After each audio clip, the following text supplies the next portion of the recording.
Hey guys, and welcome back to my channel. Hey guys, welcome back to another week. Before we get started, make sure you hit the subscribe button, make sure you share my videos, and make sure you leave me a comment. And I have the best news. We made it to 100 subscribers. Ding, ding, ding, ding. Guys, it's so exciting. I mean, you guys are amazing. Thank you so much for hitting the subscribe button. When I started this channel, my intention was to share information with entrepreneurs who wanted to penetrate the South African market, who want to get into the retail market.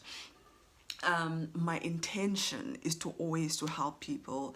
I've worked with over 300 suppliers in the SADC region, which includes Mozambique, Zambia, Namibia, South Africa, Malawi, so many countries that I've worked with. And the recurring theme is that, I will sit down with entrepreneurs, who have amazing product, but they don't even have certification.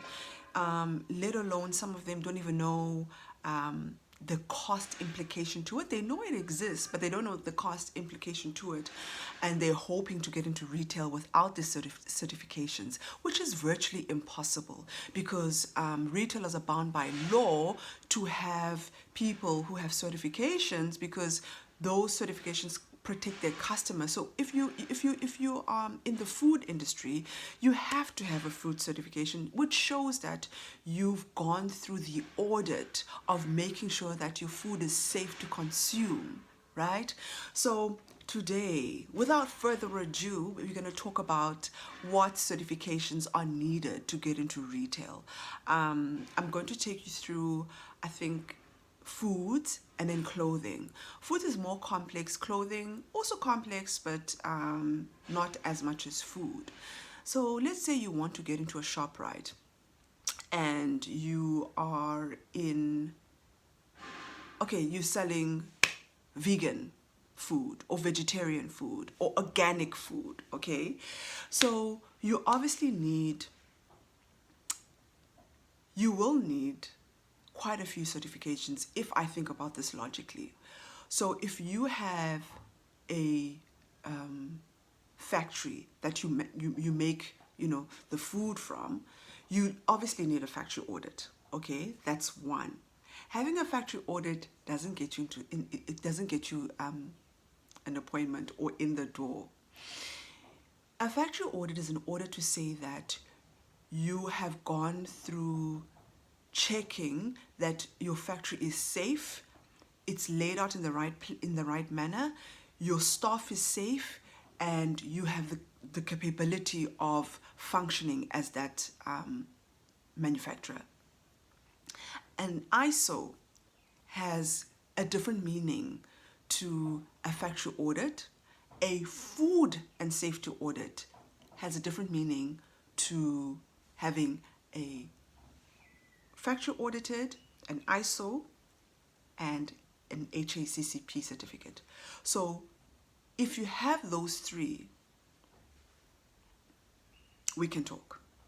If you don't have those certifications, no retailer will want to talk to you because that means you are not functioning as a legal entity that a huge business like a Checkers, like a ShopRite, like a Woolworths, they can't do business with you. They can't touch you.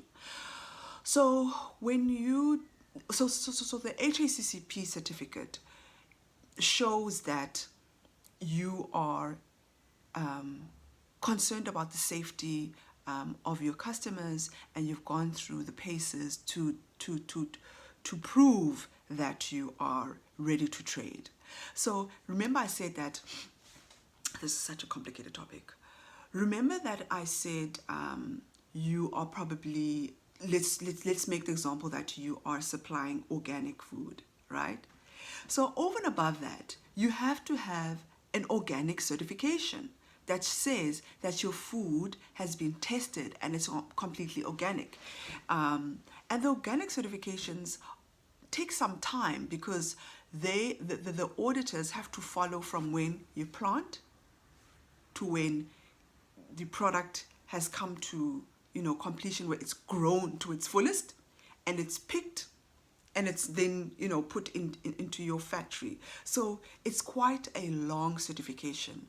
So if you go and say to ShopRite, I want to supply potatoes, and they are organic and they are vegan, like all of that requires certifications. So I'm going to leave a link down in the description to go and check out a few certification boards that you can contact, who can assist you and say, if you are manufacturing milk, what certifications do you need? If you are manufacturing pizzas, what certifications do you need?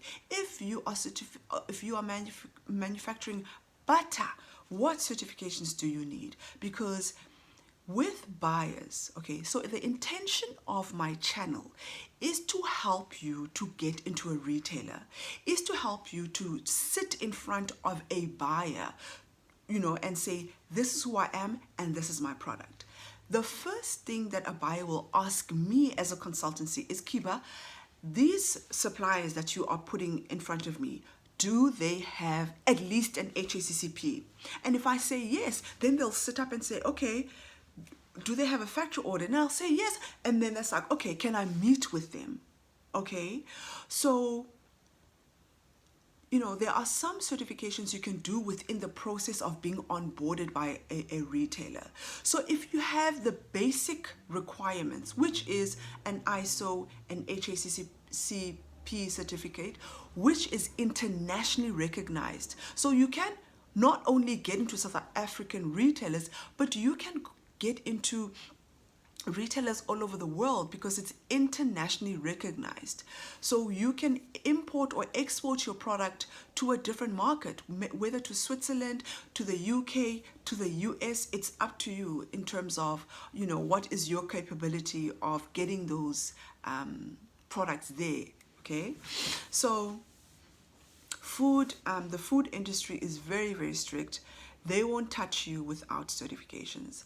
Then in retail, in clothing, the certifications that are needed, that I know before when I introduce my clients to buyers, the first thing they'll ask me is, do they have a factory audit? A factory audit is is an audit. It's not a certification, but you do get a certificate to say that you've done the factory audit. The factory audit is an audit that is done by a auditing board, right, that goes in and says, we've come into your factory, and the minute we walked into your factory, we looked at your setup, we looked at how your staff members use the machinery. What machinery do you have? How many do you have? Do you have a bathroom for your staff members? Are your staff members trained, and they trained adequately? Is there air conditioning?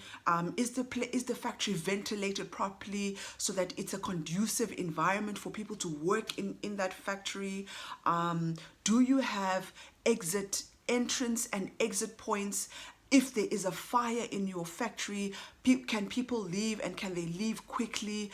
Do you have staff members who are trained in if there's a fire, are they trained, and can they help other staff members to exit the factory, and can they do that on time? Do you have what do you call those things? Do you have extinguishers on the walls, and are they positioned in the right places? All those important aspects is what the auditor will look at when they come into your factory to do the factory audit. And I know some retailers also expect manufacturers to be part of the bargaining council. So the bargaining council is something that you can do through the IDC. Is the IDC, yeah, in South Africa. Sorry, the IDC, not the IDC. Cancel. It's with the